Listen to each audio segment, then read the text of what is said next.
networking and just being part of a community, that's what changed my life. And I think that's what changes a lot of other people's lives as well. So, first of all, Phoenix is a pretty cool little city, 5th largest city in the country. A lot of us know these stats. You know, it's a big city, but it's really spread out. I spent a lot of time out in the Bay Area, Silicon Valley. They have a tech scene there, right? So it's kind of hard for us to compare ourselves to that. We compared to San Francisco and our tech community and all of us meeting up with each other. You know, we've got Gangplank, which is great. There are a bunch of co-working spaces in San Francisco, and you know, you can walk from one to another. I think I haven't done all of them, but one thing that we do is we compare ourselves to that, and we think, oh well, you know, we're just Phoenix. But at the same time, you go to all these other cities that you would think would also be very well connected. They don't have the same sprawl problems that we have. You know, we don't walk places because it's so hot outside, it's so far. We get in our car. There's no serendipity to bump into people on your way to work. You get in your car, you drive, you end up in your office, you get out, and you don't bump into anybody. I've always lived in Arizona and California, but I worked in New York by crashing with a friend of a friend's, friend of a coworker in New York. And what I noticed, cumulatively, I worked there maybe just a couple of months, spread out, you know, a couple weeks at a time. And I realized after bumping into a couple of people on the subway that I knew in New York City, where there are, you know, millions of people. I realized that I bumped into more people that I knew in New York going to work during those couple of months total, versus years of going to work in Phoenix. Why? It's that whole car thing. You get in your car, you go to work, you know those people, you know that little circle of people with things in common with you. They're also doing the same type of work. Then you go home. Luckily, in the last few years, a lot of stuff has happened where people are finally going outside, meeting people. We've got all these great meetups in Phoenix. And what's interesting to note is that the same thing is happening everywhere, but if you really start going around to these other cities, you start seeing that it's almost a novelty here in Phoenix where, you know, on every Friday there's Evo, Yanni, off to a great start. He does the East Valley Friday night weekly tweet up. I mean, we have 4 tweet ups every week. 5, 6, well, not all of them are every week, but East Valley, we've got downtown Phoenix. There's a light rail one that recently cropped up. There's a West Valley and a North Valley, and who knows what else. But we've got all this stuff going on, and that's not necessarily happening everywhere else. I mean, there are Twitter conferences every once in a while in San Francisco or New York, and people think, you know, they're the progressive ones. They're the ones that are having all these newfangled social media events. Well, here in Phoenix, of all places, we've got too much stuff going on, it seems. So it becomes a problem of knowing, you know, which ones to go to, how much time should you spend going out to these events, because obviously you want to spend some time working, or, you know, if you're not working on non-work work, if you're a workaholic like me, you can say work that many times in a sentence. So you obviously can't go to everything, and what's great is there's some things for everybody, and there's some things that are meant for everybody. I guess it's an interesting way of putting it, but no matter who you are, there's something for your technology or for your interests. There are meetings for marketers held here third Thursday of the month. There are creative things that are going on. Creative Connect is always the second Tuesday of the month.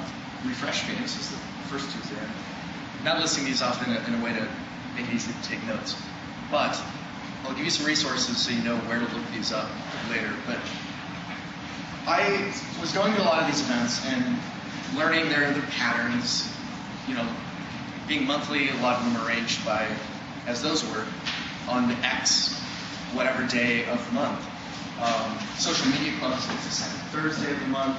And that conflicts often with the web design and development group, which I think moved to a Monday. Hard to keep track sometimes.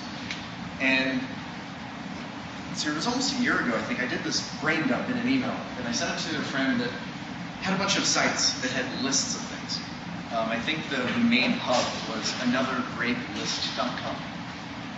But it's guys from Tornado Design. They're in Phoenix.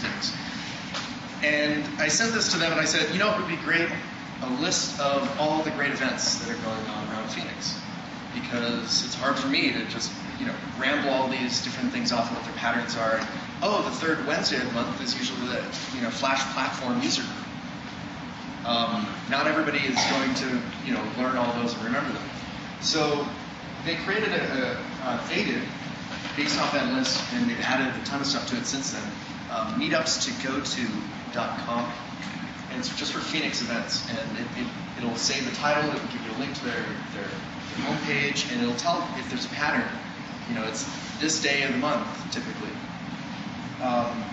So meetupstogoto.com is a great resource for discovering all these different events that are going on. Let's see, there's that, I guess this is a tangent, but another great list is actually more general. It's about blogging.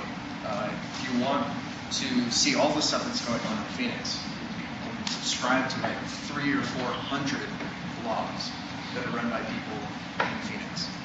Now, people in Phoenix think, there's not much going on in Phoenix. The bloggers are based in Silicon Valley and LA and New York. And how many bloggers are there in Phoenix? You'd guess 10, 50, 100. Probably not 300, 400. But readphoenix.com is a great site. It just has a giant list of links of people and their blogs.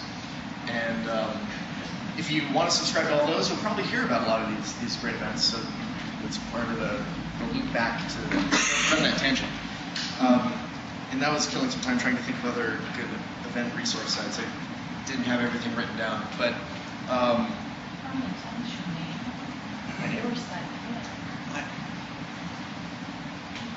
my site, google.com/q, !Q equals Brian plus Shane. You'll find you all my sites. What is it? Google.com/search, !Q equals sign, Brian plus Shane.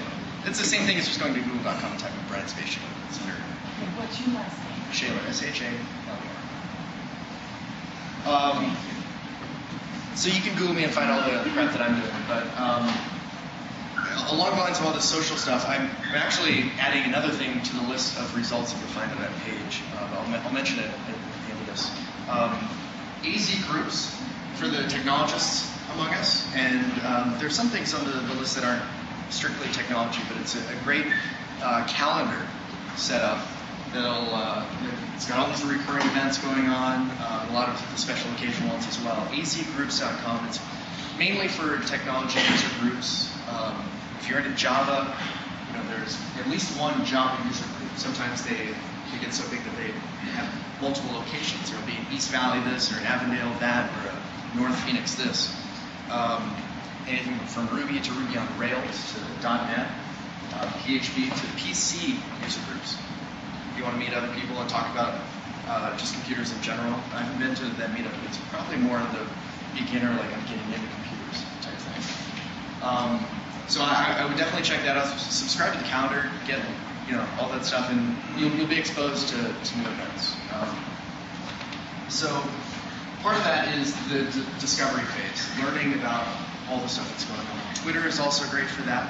If you find the people that are organizing these events and find their Twitter handles, they will always be, sharing their own events, but often in this community, they will be hearing about the other organizers and what they're doing and say, oh, so-and-so is doing this. So they'll retweet other people's tweets about, upcoming events that are along the same lines as far as technology or just fun social gatherings around Phoenix. So I definitely recommend getting into that, follow some more people on Twitter and kind of just keep a pulse of what's going on in the community. So one thing that I had this idea about a year and a half ago, and finally got around to building a prototype in the last few weeks.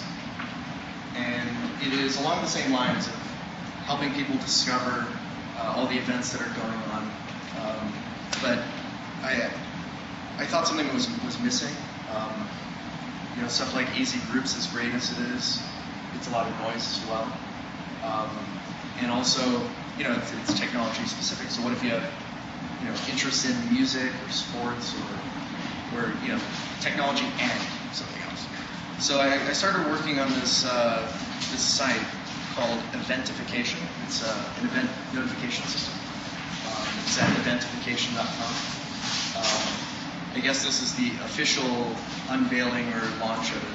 It's still in development. It's my weekend project, but definitely check it out. It's there and it's working, and it's essentially two things: a tag-based relevance model where you can tell it, I'm interested in these types of topics, and it will have all these events that I plugged into it that are coming from all these other resources like meetupstogo2.com, easycruise.com, all those, and it will filter all that out and give you just the events that you're interested in. And it's the other half of it is a notification system that'll email you if you want, or you can subscribe to a customized iCal or an RSS feed, or just go to the site and have a mobile version soon.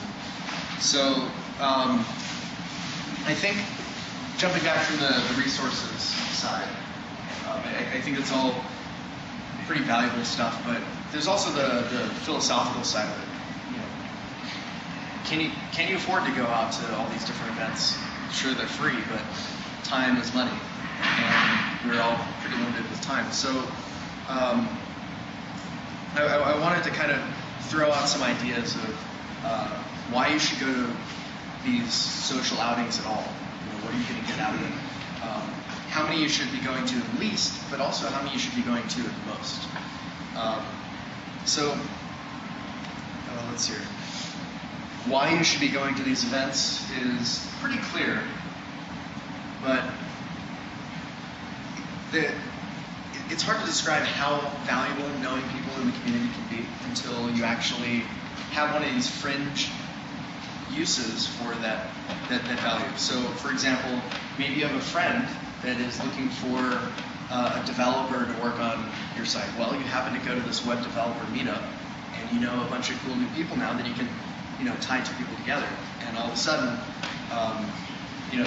your friend is benefiting, your new friend that you got through this meetup is benefiting from more work, and altogether the community around you is really rising up because you're helping two people gain something mutually from each other. And one of my philosophies as far as community goes is, instead of trying to pull your way to the top of whatever you're trying to be, the top of your industry, the most well-known person or the best of something,